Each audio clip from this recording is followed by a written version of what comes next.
Hi అండి. ఇవాళ మధ్యాహ్నం కూర ఏం వండుదామా అని చూస్తే కూరగాయలు అయితే ఏమీ లేవండి.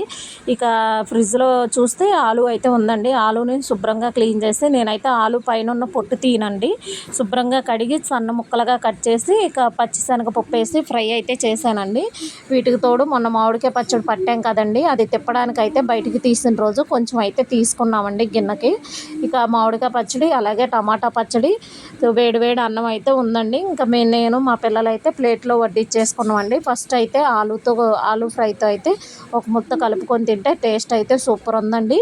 అలాగే మామిడికాయ పచ్చడితో కూడా ఒక ముద్ద అయితే కలుపుకొని తిన్నామండి. టేస్ట్ బాగుంది. నాకైతే మామిడికాయ పచ్చడిలో మామిడికాయ ముక్క కన్నా సరే వెల్లుల్లిపాయ ముక్కే చాలా ఇష్టం అండి. ఎందుకంటే చక్కగా ఆ ఉప్పు, కారం, ఆ మసాలాల్లో బాగా మాగిపోయి టేస్ట్ చాలా బాగుంటుందండి. నాలాగా మీరు ఎంతమంది ఉంటారో కామెంట్ చేయండి. వీడియో నచ్చితే లైక్ చేసి, షేర్ చేసి, సబ్స్క్రైబ్ చేసుకోండి.